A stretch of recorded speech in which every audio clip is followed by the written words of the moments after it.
Oh my God, this is it. Trophy উন্মোচন কিংবা সংবাদ সম্মেলন, আইরিশ ক্যাপ্টেন গ্যাভি লুইসের চোখে মুখে অবাক বিস্ময়। ক্ষণে ক্ষণে চমকে যেমন গিয়েছেন, বিস্ময়ঘোর কেটে গেলে তৎক্ষণাৎ অট্টহাসিতে ফেটেও পড়েছেন। বিস্ময়ের শুরু ট্রফি উন্মোচন পর্বে বাংলাদেশ ক্যাপ্টেন নিগার সুলতানা জ্যোতির সাথে আইরিশ ক্যাপ্টেনের ফটো সেশন। কিন্তু হায়, ট্রফি কোথায়? উপস্থিত ফটো কিংবা ভিডিও জার্নালিস্টদের কণ্ঠেও একই প্রশ্ন। ট্রফি জ্যোতি বাটন প্রেস করলেন, সবাই ট্রফির দেখা পেলেন। দৃষ্টিনন্দন ট্রফি ছাপিয়ে প্রশংসিত ট্রফি উন্মোচনের অভিনব উদ্যোগ। অনেকের মতোই গোটা ট্রফি আনভেইলিং প্রোগ্রামেই পুলকিত আইরিশ ক্যাপ্টেন গ্যাভি লুইসও।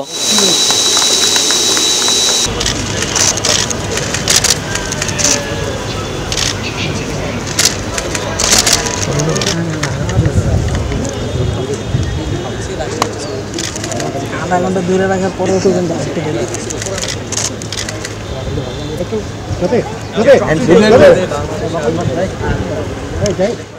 ট্রফি উন্মোচন শেষে আইরিশ অধিনায়ক এলেন সংবাদ সম্মেলনে। নির্ধারিত সময়ের মিনিট সাতেক আগেই গ্যাভি প্রেস কনফারেন্স রুমে পৌঁছে গেছেন। আইরিশ অধিনায়কের সময়ানুবর্তিতার প্রশংসা করতেই হচ্ছে। অন্যান্য সময় গণমাধ্যম কর্মীরা অপেক্ষা করেন, এদিন গণমাধ্যমের সাথে আইরিশ অধিনায়কও নির্ধারিত সময়ের জন্য অপেক্ষা করেছেন।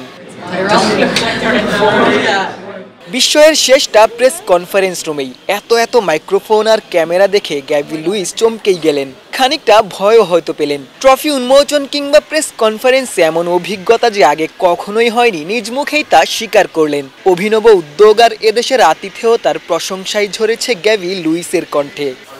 It's been brilliant. Yeah, I think I haven't seen as many cameras in my experience, but maybe Laura has. But yeah, it's great. I think even the trophy reveal there was brilliant to see all the media surrounding women's cricket in Bangladesh, and we've been treated really well here, and we're having a great time in Dhaka. So yeah, the BCB are treating us very well. Double million offer Walton fridge কিনে পেতে পারেন 20 লক্ষ টাকা, রয়েছে কোটি কোটি টাকার নিশ্চিত উপহার। কাল থেকেই শুরু 3 ম্যাচের ওয়ানডে সিরিজ। আয়ারল্যান্ডের সাম্প্রতিক পারফরম্যান্সও গ্যাভি লুইসদের অনুপ্রেরণা দিচ্ছে। আত্মবিশ্বাসী আইরিশ নারীরা অনুশীলনের সময়টাও দারুণ উপভোগ করছেন। মাঠের পারফরম্যান্সেও এমন আত্মবিশ্বাসের ছোঁয়াই হয়তো রাখতে চাইবেন। জ্যোতিদের সাথে প্রতিদ্বন্দ্বিতাপূর্ণ সিরিজই খেলতে চাইবেন। শেরেবাংলা জাতীয় ক্রিকেট স্টেডিয়াম থেকে ক্যামেরায় আমিনুল ইসলাম সুজনের সঙ্গে আশিক সারোয়ার, ক্রিকেট 97।